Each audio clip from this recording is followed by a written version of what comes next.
अस्सलाम वालेकुम जी। हमारे गार्लिक सीरीज़ की होने वाली है तकरीबन 5वीं वीडियो। पहली 4 वीडियोस में हमने आपको बताया किस तरह गार्लिक का इंट्रोडक्शन था। एक हमारा एक सीड के ऊपर था, एक हमारी लैंड प्रिपरेशन की वीडियो थी और एक हमारी थी गार्लिक सोइंग की। आज ये हमारी 5वीं वीडियो इस सीरीज़ की। बाकी 4 वीडियोस ऑलरेडी इस चैनल पे हैं, उन्हें देखने के लिए आप नीचे डिस्क्रिप्शन में लिंक मौजूद है। अब आते हैं इस वीडियो के ऊपर। इस वीडियो में अब ये हमारी सोइंग के बाद आज तकरीबन 43-44 डेज़ हो गई, ये उसकी अपडेट है। और पीछे आप देख रहे हैं हमारे स्प्रे चल रहा है। स्प्रे यहाँ पे पीले पत्तों का स्प्रे कर रहे हैं। पत्ते पीले हो रहे थे, स्ट्रेस ले ली थी इस वजह से कि पिछला पानी जो था वो हमसे थोड़ा सा ज़्यादा लग गया। ज़्यादा इस मत में लगा कि हमने पानी लगाया और नेक्स्ट डे बारिश होगी और उस वजह से पौधे जो हैं वो स्ट्रेस में चले गए। तो उसके लिए एक तो हमने ये काम करना है कि इस दफ़ा जो पानी देना है उसको थोड़ा लेट कर देना है ताकि पौधों को खुश्की मिले और वो खुराक अच्छी तरह से ले लें। दूसरा हम स्प्रे कर रहे हैं एम्स्टर टॉप सिजेंटा कंपनी का ये स्प्रे है और ये एंटी फंगल है। अगर फंगस का कोई इशू आ रहा है तो वो इससे कवर हो जाएगा। बाकी इसे हम पानी थोड़ा सा लेट देंगे तो ये इंशाल्लाह ताला उसमें कवर हो जाएंगे। आपको हम अपडेट देते चलें सोइंग के हवाले से। तो अल्हम्दुलिल्लाह यहाँ पे 95% जर्मिनेशन जो है वो कंप्लीट है। जर्मिनेशन इस तरह से कंप्लीटेड है कि ये आप मेरे पीछे फील्ड देखें, आपको दूर से यहाँ पे ग्रीन प्लांट्स नज़र आ रहे हैं। और उसके अलावा कुछ ऐसे थे पौधे जो सीड था उसको कौवे या परिंदे जो थे वो बाहर निकाल देते थे, उसे फिर हम लोगों ने मैनुअली अपने हाथ से दोबारा वापस जो है वो प्लांट किया है, दोबारा सो किया है। अब उनको जर्मिनेट होने में उतना टाइम लग जाएगा, वो अपने यानी कि वो 30 डेज़ 40 डेज़ पूरे करके निकलेंगे। तो वो पौधे इस वक्त तकरीबन रह गए हैं। बाकी अल्हम्दुलिल्लाह सारी फील्ड हमारी आपके सामने है, आपको मैं दिखा रहा हूँ। साथ साथ आपको ये देखें यहाँ पे कुछ प्लांट्स इस तरह से हैं, कोई बड़े प्लांट्स हैं, कुछ छोटे प्लांट्स हैं। जो कोई प्लांट्स अभी तक ऐसे भी हैं जो रोज़ डेली की बेसिस पे नहीं निकल रहे हैं।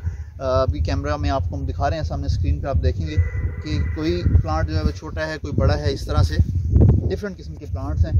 ऑल दो फसल हमने एक ही दिन लगाई थी, लेकिन वही आपको मैंने पहले बताया कि परिंदे जो थे वो प्लक कर देते थे, सीड को निकाल के बेड के ऊपर रख देते थे, फेंक देते थे। उसकी वजह से हमने जो कोई प्लांट किए हैं बाद में, अब वो कोई बाद में निकल रहा है, अभी कोई उसके बाद में निकलेंगे। अभी भी कोई यहाँ पे 4% 5% ऐसे प्लांट हैं जो अभी उनकी सोइंग होनी बाकी है या वो बाहर निकलने हैं। तो बाकी आपके सामने है ये अपडेट है। एक हम लोग कल आके हमने इस पर फोलियर का स्प्रे किया था NPK का। वो ये था कि अगर कोई खुराक हमें नीचे से नहीं दे रहे, प्लांट नहीं ले पा रहा, तो उसके ऊपर हम लोगों ने NPK फोलियर का स्प्रे कर दिया है। तो वो ये है कि पत्तों के ज़रिए जज्ब होकर खुराक आ जाएगी। स्प्रे का ये तरीका है कि आपने ये देखिए, इस वक्त सर्दी का मौसम है, आपने दोपहर में आना है, धूप के वक्त आना है, जब इसके ऊपर पड़ी हुई शबनम जो है वो सूख जाए। शबनम की वजह से ये अगर आप स्प्रे कर देते हैं, सुबह करते हैं, शाम को करते हैं, तो वो स्प्रे जज्ब नहीं होगा, वो स्लिप हो जाएगा, शबनम के साथ नीचे गिर जाएगा। इसलिए कोशिश करें कि धूप में स्प्रे करें ताकि जो स्प्रे हो रहा है वो आपके पत्तों के ऊपर गिरे और वो जज्ब हो पत्तों में और वो अपना असर करे। ये देखें जी, इस वक्त जो हमारे पत्ते पीले हो रहे थे उनके लिए हम एम्स्टर टॉप का अपने गार्लिक के ऊपर स्प्रे कर रहे हैं। और स्प्रे इस वक्त हमारे साथ करवा रहे हैं हमारे अपने दिल अजीज़ बिल्लू भाई। और ये बिल्लू भाई तैयार हैं। ये जी हमने अपने सारे जो स्प्रे था वो उसकी टंकी तैयार कर ली है बिल्लू भाई पहन के। इंशाल्लाह ताला हम इस तरफ से स्टार्ट करते हैं इसे। ये हमारा हाफ एकड़ है, इस पर तकरीबन 2 टंकी हमारी लग जाएंगी स्प्रे की। एम्स्टर टॉप सिजेंटा कंपनी का ये स्प्रे है।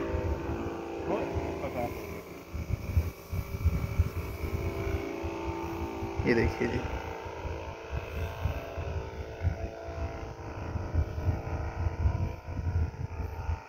इस तरह से हम स्प्रे कर रहे हैं इस पे।